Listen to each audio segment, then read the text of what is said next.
Pada malam ini yang mulia ini, saya ingin menyampaikan materi ceramah tarawih singkat tentang menjawab tuduhan miring terhadap ajaran Al-Quran. Bapak Ibu, kita tahu semua, kita baca di dalam Al-Quran bahwa bulan Ramadan salah satu keutamaan dan keberkahannya itu adalah selain Allah memberikan fasilitas kebaikannya di bulan suci Ramadan dengan mengobralnya kepada kita semua dan menjanjikannya pahala terbaik yang berlipat ganda bagi setiap mukmin yang beriman yang melaksanakan puasa di bulan suci Ramadan, salah satu dari kebagian keberkahannya itu adalah Allah turunkan di bulan suci yang mulia ini Al-Quran. Al-Quran. Ini sudah mau malam-malam kedua, fase kedua ini.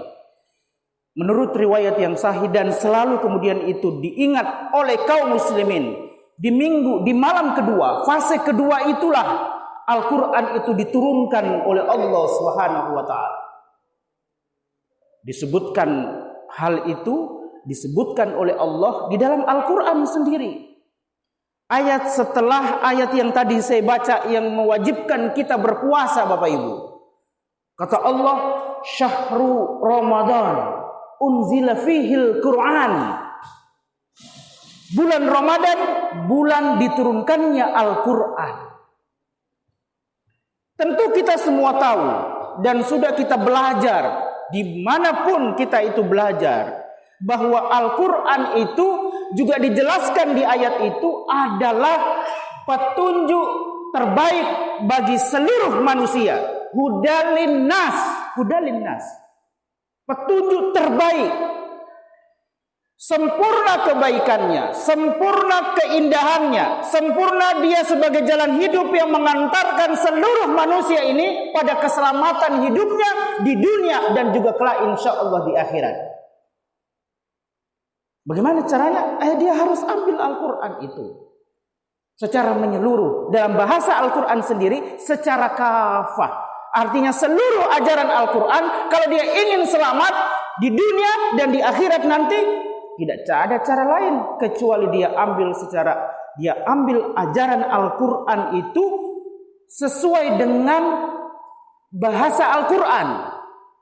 Bukan bahasa manusia, bukan. Bahasa Al-Quran. Apa bahasa Al-Quran? Kafah, menyeluruh. Seluruh ajaran Islam itu harus diambil. Itulah jaminan manusia itu bisa selamat di dunia dan juga insya Allah di akhirat. Bapak Ibu sekalian dimuliakan Allah.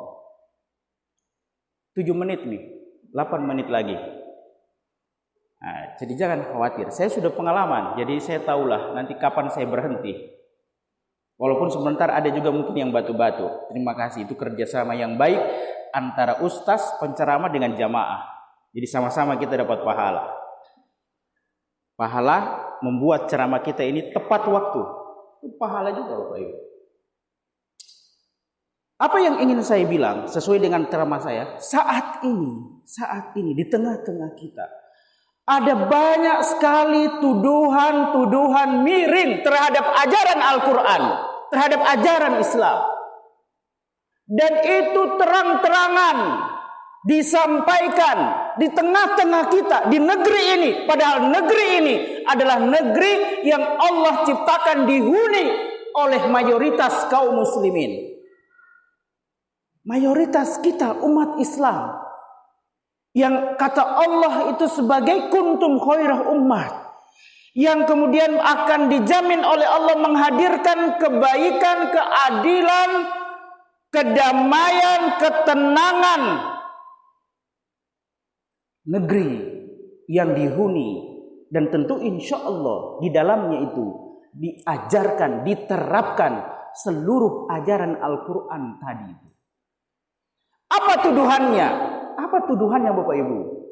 Luar biasa. Kalau kita baca-baca media, baik media yang mainstream itu, TV, koran, apalagi media sosial sekarang ini yang luar biasa dominan. Dan itu jelas-jelas sekali dia menyebut kepada ajaran Al-Quran dalam hal ini Islam. Islam itu ajaran Al-Quran Bapak Ibu. Apa tuduhannya? Islam radikal. Masya Allah. Bukan umat Islamnya yang radikal, bukan oknum umat Islamnya yang radikal, tapi disebut Islam radikal, Islam intoleran, bahkan yang lebih parah lagi, Islam teroris. Islam, Pak, itu disebut. Coba baca itu media itu. Dia tidak sebut umat Islam atau oknum umat Islam. Bahwa ada oknum umat Islam yang melakukan kejahatan, iya. Betul itu. Jangankan kejahatan yang begitu. Jangankan kejahatan yang besar-besar seperti korupsi, itu kan juga banyak umat Islam. Yang ngambil sendal di masjid siapa? Siapa coba? Ngaku di sini. Ada yang di sini? Hah? Umat Islam. Mungkin umat lain. Adakah umat lain masuk sini? Sebentar kau pulang, hilangi sendalmu. Makanya kalau kau bawa ke masjid, jangan bawa sendal bagus. Kata Bang Nafi, kejahatan terjadi bukan hanya karena niat, tapi ada kesempatan. Ada sendal bagus, orangnya lagi dalam masjid, dia tidak sholat, atau dia cepat-cepat keluar, ambil ini sendal bagus. Padahal yang dia bawa sendal jelek. Siapa itu? Umat Islam. Tapi itu umat Islamnya, bukan Islamnya. Sementara ini yang dituduh itu adalah Islam. Bayangkan Islam radikal. Sekarang kita ingin jawab. Itu kan namanya tuduhan miring. Jadi yang miring itu tuduhannya. Maka mesti kita jawab. Kita jelaskan kepada umat bahwa tuduhan itu tidak benar sama sekali. Tidak ada dalam ajaran Islam yang mengajarkan tentang radikal menurut apa yang kemudian mereka definisikan itu. Tidak ada. Kekerasan, tidak ada. Pembunuhan tanpa alasan yang hak, tidak ada. Maka yang malah yang diajarkan kepada kita itu umat Islam di Al-Quran dan hadis itu, siapa saja yang membunuh manusia, apapun agamanya tidak dilihat lagi, manusia. Membunuh manusia, satu nyawa manusia itu hilang, dibunuh, dosanya itu menurut ajaran Al-Quran dan hadis, menurut ajaran Islam yang dituduh radikal itu adalah sama dengan kita membunuh seluruh manusia di muka bumi ini. Bayangkan nih dosanya itu Bapak Ibu. Itu artinya kalau dia muslim yang benar, dia paham ajaran Islam dengan benar, tidak mungkin melakukan kejahatan itu karena dosanya sangat besar. Dosanya sangat besar, jangan main-main. Subhanallah. Luar biasa. Pada saat yang sama, apalagi namanya teroris. Dikatakan itu Islam teroris, Bapak Ibu sekalian. Ini luar biasa. Ini tuduhan bukan hanya lagi miring, tapi sudah rusak. Bagaimana dikatakan Islam itu teroris? Tidak ada dalam ajaran Islam itu merusak fasilitas umum. Tidak ada itu. Itu malah diharamkan. Tidak ada ajaran Islam seperti itu. Merusak rumah ibadah.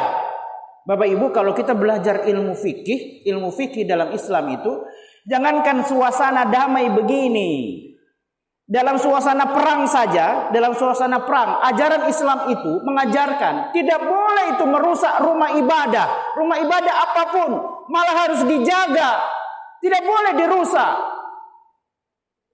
Ini sekarang ada yang seperti itu, kemudian dia mengaku-ngaku dia itu Islam dan selalu dikaitkan dengan simbol-simbol Islam. Kalau ada begitu, muncul jenggol, muncul